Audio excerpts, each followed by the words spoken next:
Standing up in McKinney, this is According to Callus. It is November the 28th, episode 311, and what else? It is a Monday, so that means it's a McKinney Monday.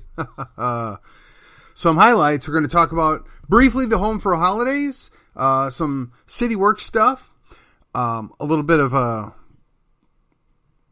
situation about running for office, and what exactly does the way forward look like.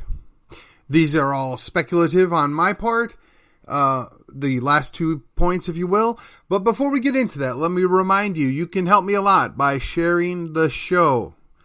You can share the post on social media, but share the link for the show, please. Like the show. Hey, if you feel really impressed, go ahead and rate it or comment on it.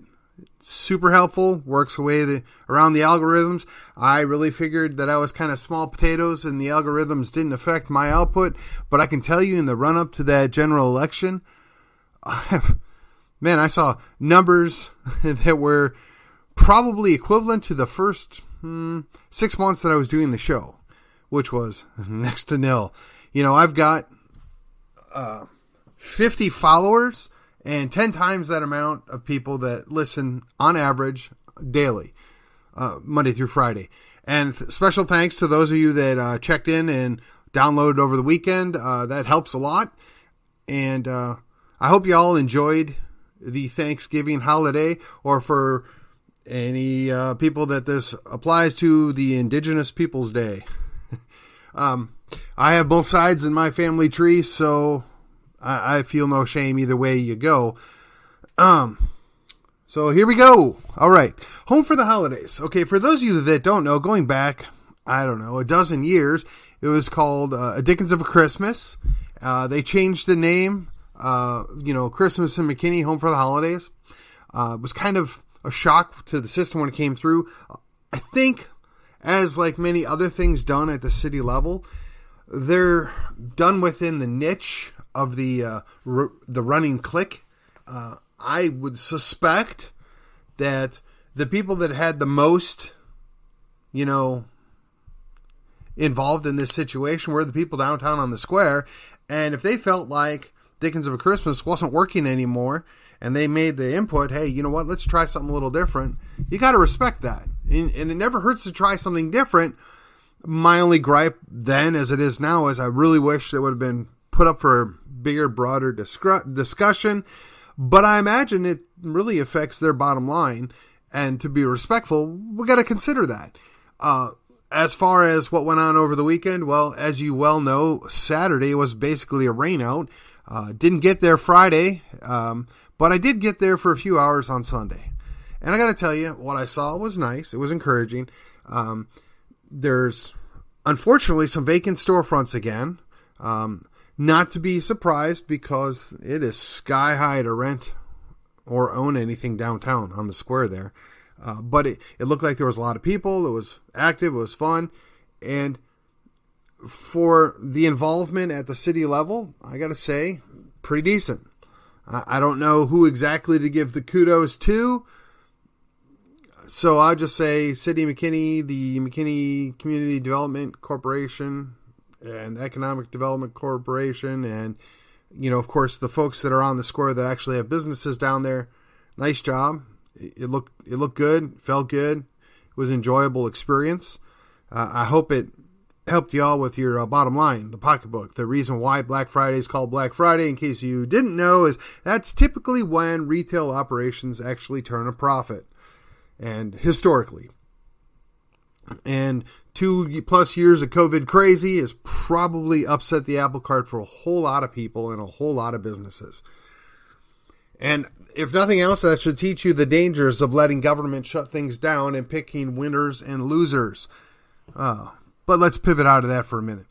So when we talk about things that are done at the city level, municipal decisions or events, one of the things I like to do is I like to, if I can go myself, go. If I can, if it's a family thing, take the family. But I can't go to everything all the time. I mean, that's just a ridiculous expectation that most of the things put on in the city are to hit different target audiences and different groups of people. And I think that by and large, there's lots of opportunities. And unlike some people, I don't think that it needs to be about you. I don't think you need to run around, pat yourself on the back, and, make your presence be known in order to partake. Now, I just look at things differently. The events are typically put on for the general public. Now, when you have a role that requires you to be in front of the public, you should do the best job you can and enjoy it. And remember that the whole city is interested in what's going on. But as with every other activity that goes around the city, it's not about you. It's about the community as a whole. And I think sometimes it gets lost on people. And honestly, I think a lot of our people, the people in the general public, they put that on that person. And I don't really think they're doing that person or any person in that situation a good service. You appreciate it for the team that got the things done and you move on. But that's just my thought on that. And why does this matter? Where am I going with this? Fair point. See, it had been pointed out that events at the school or the city, I don't make myself known. Quote unquote, you're not seen there. Well, most of those events are not about me. There is no reason for me to be seen or heard. I enjoy being able to pop in, stick around for a little while, see what's going on, and leave. The other part of that scenario is I'm a known entity on political things, right? So if I get involved or stick my nose into something or comment on it, it's generally not looked upon kindly by those that make those things go. So why would I pick a fight? Why would I go and look for trouble that isn't there? If it's a pleasant experience, which is all we can hope for, then that's it. You go, you enjoy your time. And it was. For anybody that doubts me, we look forward to it. And sadly, I think we missed entirely the last year. But when you want to get involved at these city level organizations, the planning committees, you have to go through City Hall. Well, that's now a catch-22 for you, right? Because if you speak out against policies or you speak out about actions, you're not going to be given any access to take part in what goes on at the municipal level. And the same can be said for the school district. Now, lest you think I'm bitter or complaining, no. That was a known factor when I got involved. I mean, if you get involved and you call out problems as you see them, and if you do it long enough or loud enough, you become unwelcome. Oh, I mean, they'll tolerate your presence, but they don't want you there. And if you volunteer or choose to serve on something, they're not going to want you there. And again, that shouldn't surprise you. It shouldn't bother you. It's just the way the ball bounces. So my newly elected state rep told the audience that I was in, and he said, look, if you guys want to be involved, if you want to change things and see how things are done, you have to volunteer. You have to sign up to be on committees. You have to be involved at the local level. And I have said multiple times on this podcast, he is absolutely right. I agree. I served on a Parks Committee, actually a Parks Foundation Committee, as well as the Myers Park Committee for a number of years. I guess about 10 years ago at this point, I started. And I had a good time, and that was good for a season. For grins, I went and signed up to do something at the city level. It went about how I expected. And again, maybe I'll go back and ask somebody at the county level if they're looking for a place that I can serve, or if they're looking for somebody to serve in a specific area. I mean, it's all good. I enjoy what I do, both at the political level and in my podcast, and I only have so much bandwidth. So I'm not going out seeking things just willy-nilly. I'm not seeking to insert myself in every little thing that goes on. honestly, by and large, a good number of things work quite well. There's no reason for me to be involved. And it's ironic to me that you would call somebody out or belittle them for not sticking their nose into every little thing that goes on. But it's a catch-22. If you want to be involved, you have to have no opinion. But if you have an opinion and you are involved, you will never be involved at the official level. Again, catch-22, make of it what you will. I would say this: if you are not me or not a couple other people that I could name if I wanted to be that way, and you are interested, even if you've got a definite political slant, you need to go sign up for these things, and you need to, I guess, not volunteer that information, particularly if you're going to disagree with any number of things that are being done. They don't want that. They like their committees to, by and large, go along to get along or sign off on the big ticket items that they want to push down on the general population. There's supposed to be a discussion. There's supposed to be differing opinions. There's supposed to be diversity of thought. Now, you've heard all about diversity for years now and how important it is to represent. Okay, that's fine. And I've conceded that I understand. Latinos think that they're going to be best served by somebody that looks like them or sounds like them. Okay. And I also agreed that black folk generally like to have somebody that looks like them represent them. Okay. I get that. I don't fault that as a mindset. And to be fair, the East Asians, the South Asians, and all the other various communities that fall within those two spheres of Asia feel generally the same way. And again, I don't fault them for that. But it's kind of ironic. Diversity is our strength, and, we're supposed to all assimilate and become one brother, and we're one nation and one America. Yet, I got to tell you, and some with good reason, some of it is just really unrealistic. There's a lot of pushback on that, and it's not from the palefaces. It's not from us white folk. We're kind of okay with it as long as we agree on certain issues. It's less about power of the person that's in there and more about power of the ideas. I mean, that's just been my experience. I mean, you might find otherwise, and that's okay. Because again, as I've said many, many times, this show is basically always my opinion. I will put in basic information or facts that are easily obtainable and riff on that. But as always, I tell you, just because I've said it or just because I've referenced it doesn't mean I'm going to have it 100% correct. And you should feel free to look it up, second guess what I'm telling you. You should do that for everybody about everything. It does not hurt my feelings. If you find that I've got something wrong or I've misinterpreted it, hey, send me a text. Send me an email. Give me a call. Comment on the show. Hey, Callis, you got this thing wrong here. You need to reconsider this. That's fine. That's part of the community, right?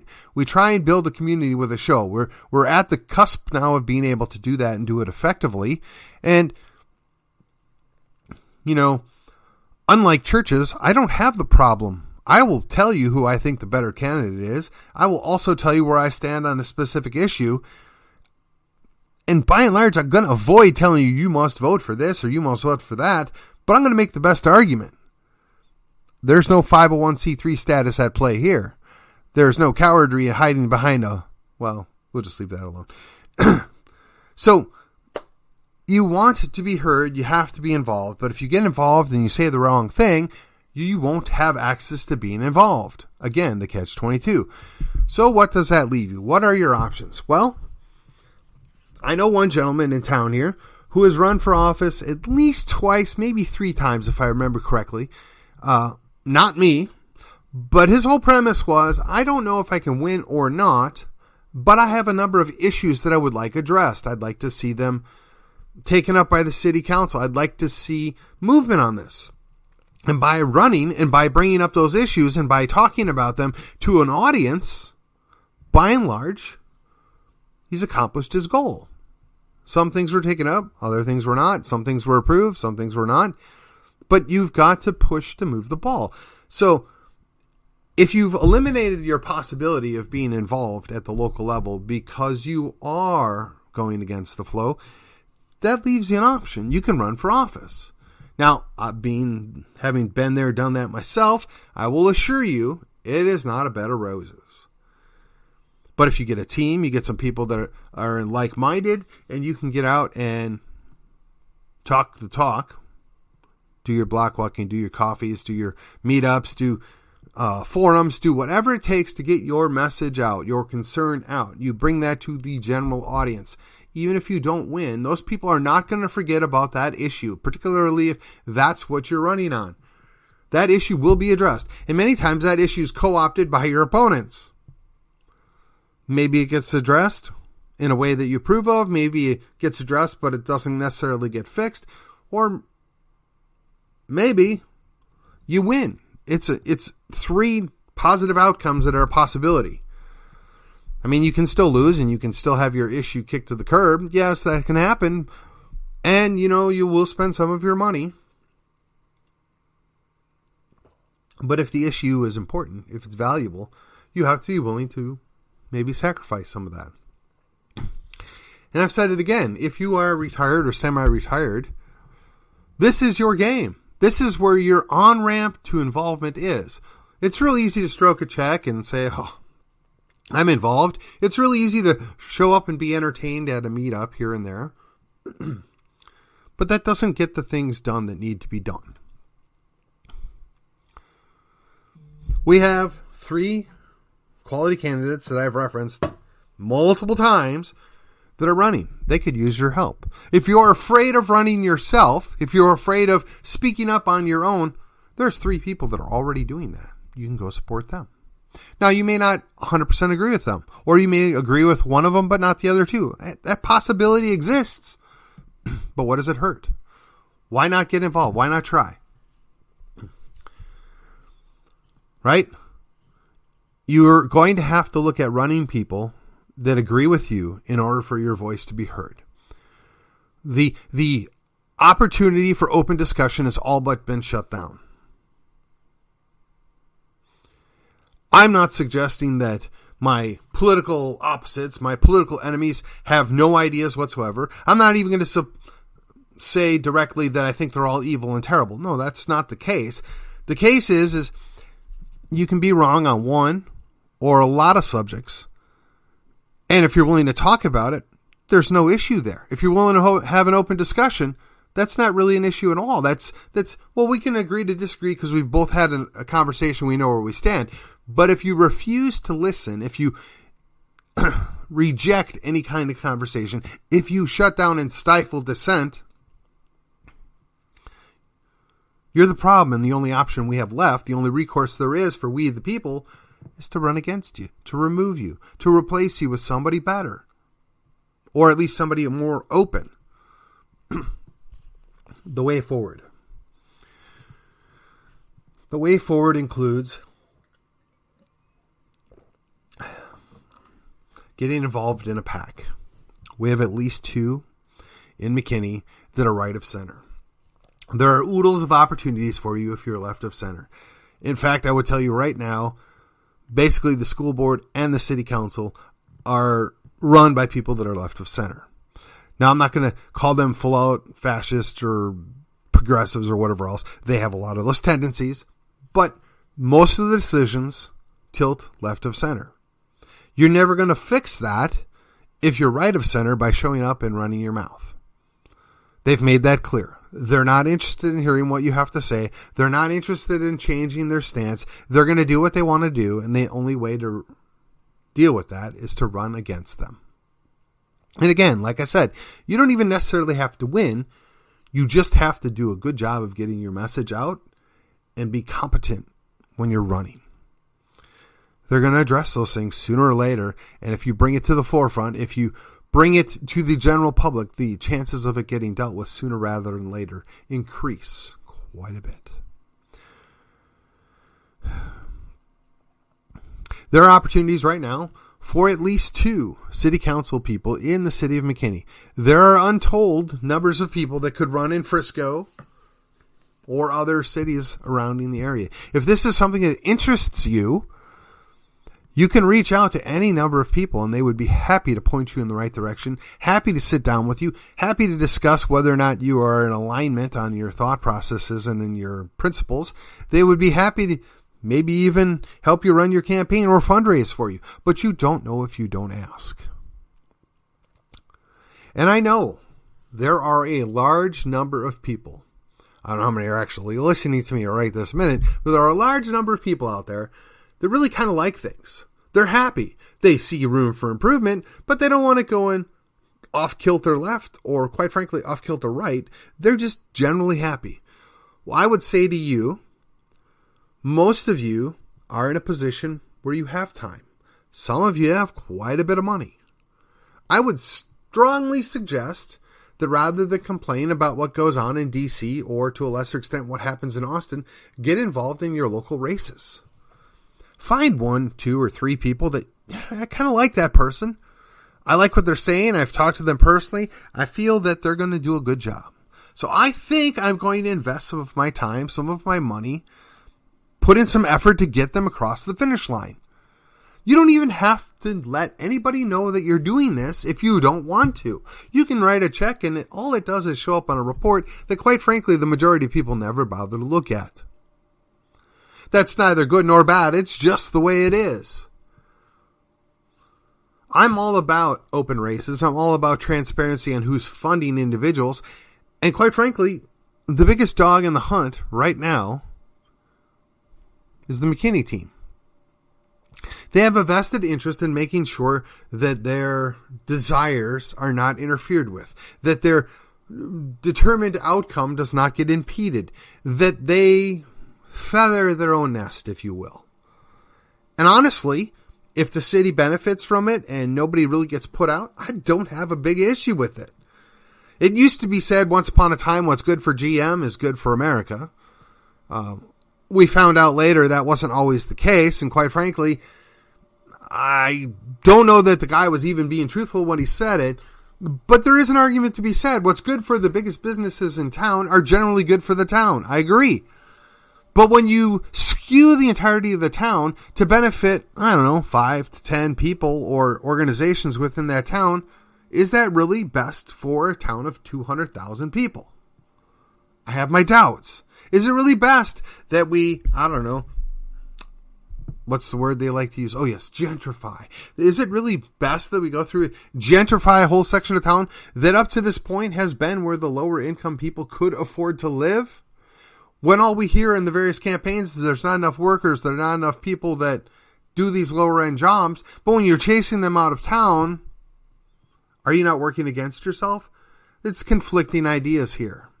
I'm not sure that Section 8 housing benefits anybody long term, but I am telling you that if somebody has an opportunity to buy an inexpensive house in a lesser desirable part of town and they actually take care of it, that's a win-win. And why people don't seem to understand that or remember that was always kind of the goal of most adults, was to own their own house, their own little piece of land. I'm not sure why that gets lost on people.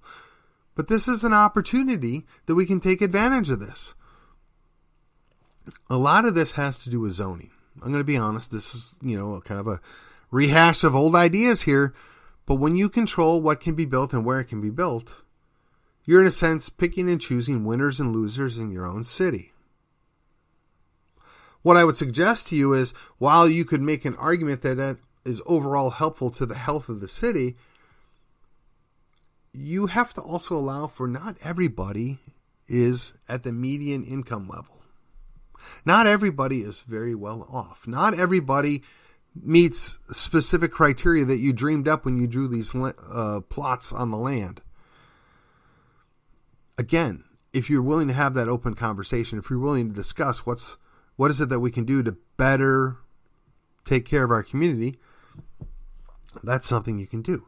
Now, I know there's lots of folks, both elected and unelected, that will show up, say they're on a listening tour, saying they want to hear what you have to say, and they'll tell you exactly what you want to hear. But they're not going to change anything. They're not going to be willing to address those issues. They just want to get the next step on their stepping stone. That's a danger we have. And it affects both sides of the aisle and pretty much all levels of government.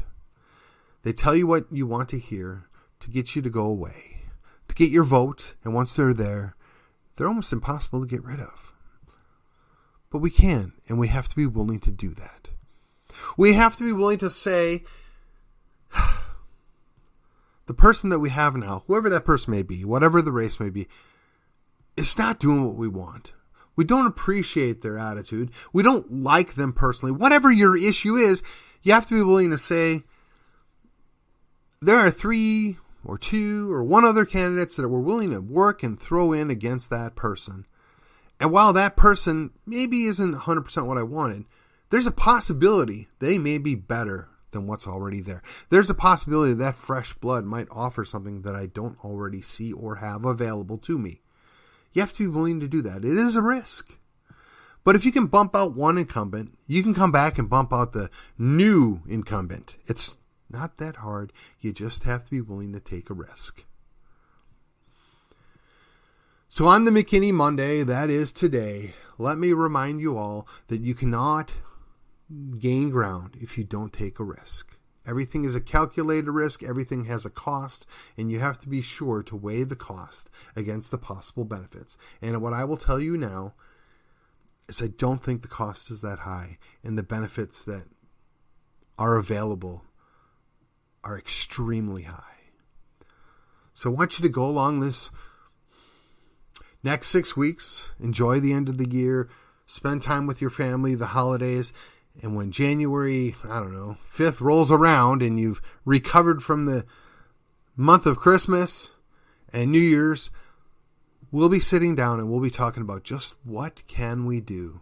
How can we fix or improve or recover or reclaim that which was ours, we the people's already, that we ceded to those people that don't necessarily have our best interests at heart.